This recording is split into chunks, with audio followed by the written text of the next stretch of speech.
I grew up in a small coal town in the Appalachian Mountains, on the side of one of the mountains that borders the valley of the town. It was a wonderful place for an outdoorsy kid. We had no immediate neighbors and acres of woods to play in. Above our house was a ridge that ran along the border of a state park, but all the trails and public areas were far in the valley below, separated by thick forest and plenty of no trespassing signs, so we very rarely had any hikers crossing over onto our land. From our house, there was a dirt road that wound up the mountainside to the top of the ridge, where there stood the remains of a burnt-down cabin.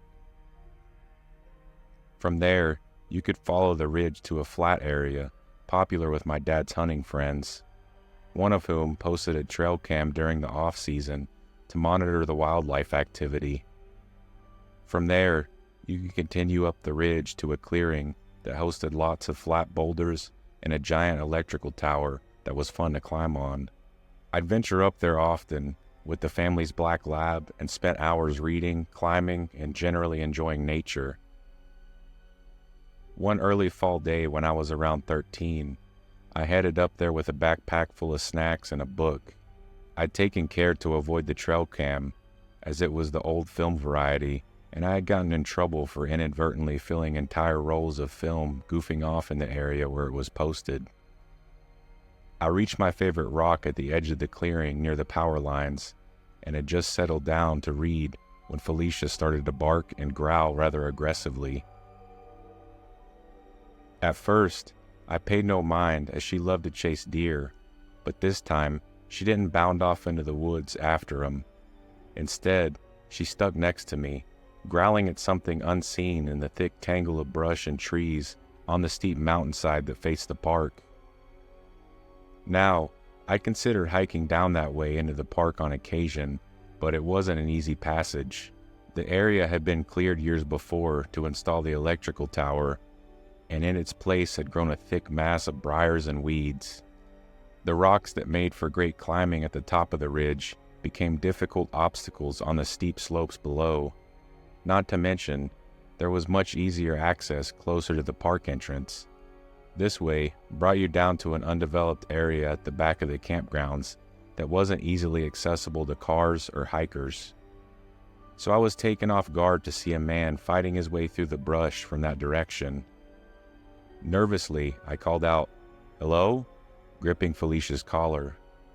She had a tendency to jump onto people when she got excited, and I didn't want her to tumble him down the mountainside. The man smiled, extracted himself from the thorns, and made his way up the hill to the base of my rock. I don't know if it was Felicia's reaction to him. She was growling and sticking to me instead of barking and rushing to jump on him, or rather the remote, impassable way that he had come from, but his presence made me very uneasy. He seemed normal and friendly enough. He was probably in his mid to late 20s, average height and build, and rather unremarkable looking. No backpack or supplies, but he was dressed as a hiker would be. I didn't like the way he looked at me, although at my age, I couldn't place why it unsettled me, but as a grown woman, I can look back and realize that he was sizing me up. From his smile, he seemed to be pleased with what he saw. "Hi there, where'd you come from?" He had no trace of an accent, which struck me as odd because our area had a pretty strong regional accent, and we don't get a lot of outsiders. "I live just down the hill. I was hiking with my dog." "She seems like a nice dog," he told me with no trace of irony. Felicia was snarling and vibrating with malice, but he seemed unconcerned. "You should have her on a leash, though. You wouldn't want her to get in trouble with the park." "We put her on a leash when we're down in the park, but this park is our property." No reaction to learning he was essentially trespassing. "Still, you're so close. You don't know who might run up into here." "No one from the park comes up here," I told him.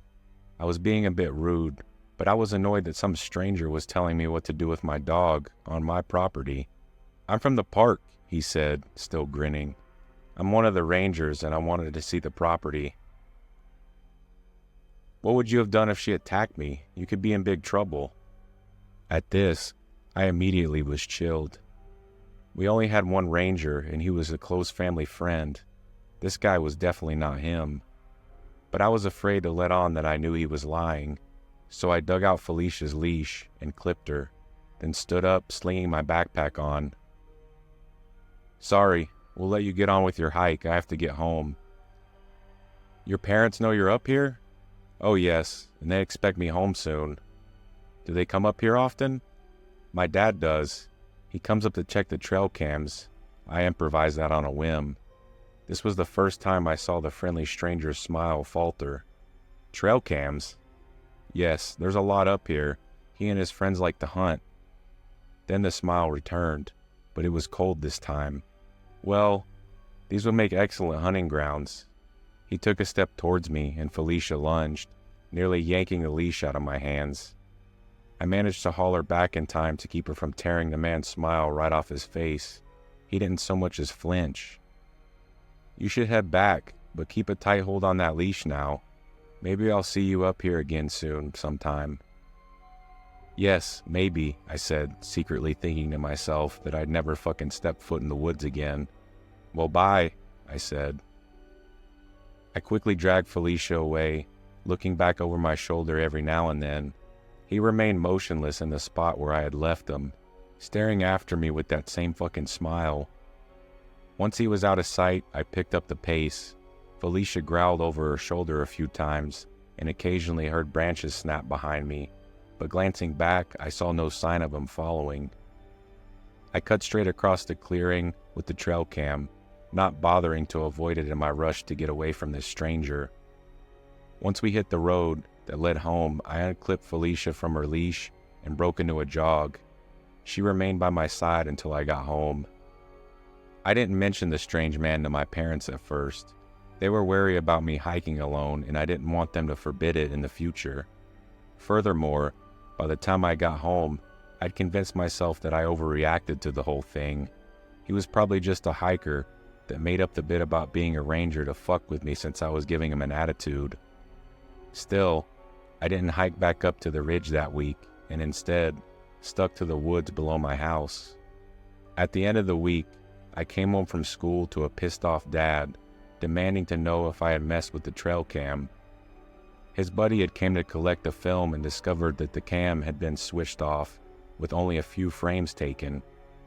At first, I was only concerned with getting in trouble and desperately professed innocence, and then remembered the stranger. After telling Dad about him, at first he thought I was making the story up to cover messing with the cam. He called the park ranger to ask if there was a new ranger we didn't know about. The ranger said no, but after hearing my story, he told Dad the campground attendant had caught an out-of-stater overnighting in an unauthorized area back behind the campgrounds the previous weekend. He'd assumed the guy was just trying to get out of paying the camping fee. He was a young guy, they said, average-looking, very friendly, apologized for what he said was a mistake, and took off. Shortly afterward, we heard from Dad's buddy with the trail cam. He'd gotten the role developed, even though there were only a few frames filled up. The last one was of me and Felicia cutting across the clearing. Thank God I had told this stranger there were multiple cams. I imagine he gave up once he couldn't locate the other ones. My parents have since moved into a snug little neighborhood down in the valley, and I moved out of town. In my parents' backyard, on the riverbank, there's a mound covered by Easter lilies that marks Felicia's final resting place. The house I grew up in fell into despair after it was sold and eventually burned to the ground. No one lives on the property now, but the clearing at the top is still popular with hunters. When I'm home visiting for the holidays, I still like to hike up to the ridge. I wave at all the trail cams and always bring a dog.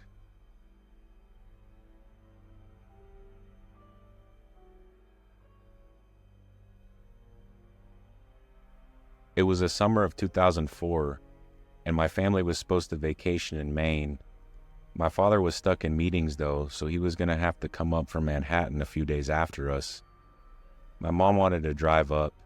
It was super annoying at the time, but we didn't have a choice, and my brother, sister, and I loaded into the car and started the drive. I was about 14 at the time. The drive was uneventful, but there were various delays and we ended up getting in a lot later than we originally planned. Because of this, the owners of the house we were renting had turned in for the night and we weren't able to get a hold of them to get the keys. My mom was unfazed, but decided she wanted lobster, so we went to one of our favorite spots. She called my dad to see if he could make us reservations at a hotel. We were enjoying lobster while a guy came up and started chatting with my mom. I figured it was just a friendly local making conversation. During this, my dad calls my mom, and my mom excuses herself to speak to him. Apparently, all the hotels were booked for the night. Go figure, it was the height of vacation season in Maine. The plan was for us to drive to the nearest town just to find somewhere to stay until we could pick up the keys to our vacation home. Apparently the local had been listening in to my mom's conversation and came back over once she got off the phone. I want to say there was nothing outwardly off about him. He was preppy, clean-cut, unassuming, and fit in with the clientele. He told my mom that he had a big home and a big guest house that we were more than welcome to stay at and that his wife wouldn't mind. Immediately, my reaction was fuck that. No way in the world was I staying at a random dude's house in creepy Maine in the dark. My mom, doing her due diligence, determined this guy was legit. He said he was in finance and my mom was an investment banker, and they chatted enough for my mom to determine that he wasn't totally full of it. I called my dad hysterical, and he said I was overreacting and that I needed to get out of the city more and accept that sometimes people are just nice. So my brother, sister, and I got into our car and followed him back to his house. The guest house was really nice, fully furnished, but the beds were oddly placed. They were right under the window in each room. It just seemed out of place at the time. Anyway, fast forward, we were all getting ready to go to bed.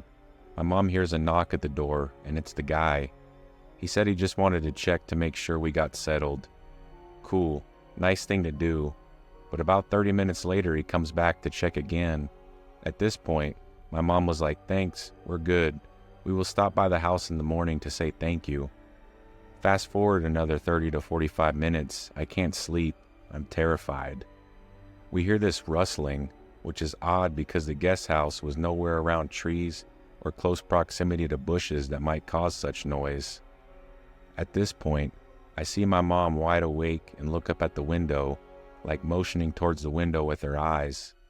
Let me add, none of the windows had curtains. The guy said it's because his wife was in the process of redecorating. When I looked up, there was a male figure just standing. I thought I was going to have a heart attack. I don't know how long he was there for. When he walked away, my mom waited a bit and then told us to get our stuff together. She wasn't messing around, and we had my dad on the phone at this point. He was pretty much flipping out at my mom about something, but I didn't hear what. My mom said she was going to put stuff in the car and to follow her out. This was around 2 a.m. when we got into the car and we pulled around to the front of the main house so my mom could return the key and say thanks and get the fuck out of there. However, when we had got to the front, all the lights were off. Not just all the lights, but it looked like no one had been home. The porch light, table lamp in front of the windows, everything was black. Also, the 2 cars were gone, the local's car and what we had presumed to be his wife's car.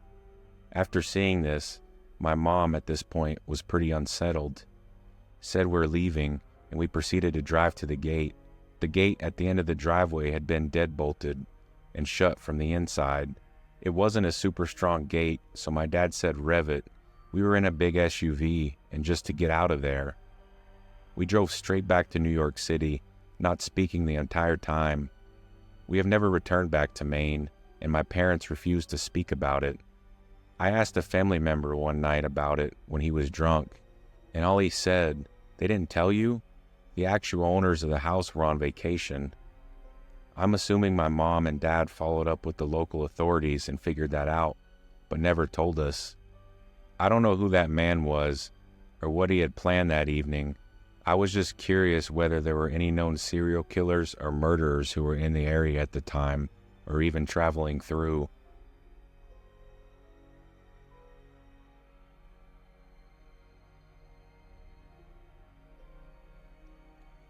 My dad and I went hiking a few days ago. My dad is a waterfall fanatic, and he wants us to see as many as possible. So he and I are hiking along a very pretty trail. We're hiking along a river. It's flowing nicely. There's mountains all around us. The trail is weaving around big, beautiful boulders. I'm hiking at most 30 feet ahead of him, looking for a spot to stop and have a sit-down picnic lunch. And as I rounded the blind curve in the trail, I just freeze. Sitting on the top of the stump, maybe 10 feet off to the right side of the trail, is a guy. He's wearing one of those colorful Baja hoodies with the hood pulled up and a half mask with rabbit ears. He sees me and stands up right as my dad rounds the corner. We are all three sizing each other up in silence, and my dad addresses him. "What's up, buddy?" The masked man tips his head as if he was deciding what to do with us, and then says back, "Not much. You aren't the guys I'm waiting for. Have a good day." Then he turns and jogs off quickly into the woods. Strapped on his lower side was a large hunting knife, and he had a pistol on his hip. We lost sight of him pretty quickly. We hadn't seen a soul on the trail all day, and we had been hiking for almost 3 hours. Needless to say, we left the waterfall for another day and quickly turned around. Once we were off the trail, we reported it to the local Forest Service and the police, but they said they couldn't do much aside from keep an eye out for any suspicious activity. The masked man didn't have a backpack or water or anything, which makes me think he either had it stashed somewhere or was maybe camping and waiting nearby. I hate to admit it, but I desperately wanted to go after the guy and ask him who he was waiting for and why.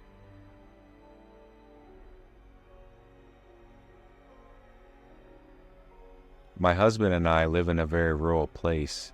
It's known as a holler where we're from. For those that don't know, a holler is a hollow or a road that runs along a creek in a valley between two mountains. Our nearest neighbor is about 100 yards away on one side and through a wooded area on the other. The way our house is laid out, if you drive up our hill and park, you come to the back door. The front door faces the road, and no one ever knocks on our front door. One night, a couple years ago, I decided to go to bed a little earlier than my husband. He stayed up playing video games in the living room. I had been asleep for a couple hours when my husband busts through the door of the bedroom freaking out. He's mumbling and rambling in a desperate whisper. He has his phone in his hand, and I can just make out the light shining in his face. I'm so out of it at first that I can't make sense of what he's saying. I lay there for a second, and then suddenly I hear him clearly whisper, and he's trying to break down the back door. I bolt upright in bed and ask him what on earth he's talking about. He shushes me and tells me to whisper and says he has to call 911. I glance at the clock and it says 3 a.m. I reach to turn on the light and he loudly whispers no.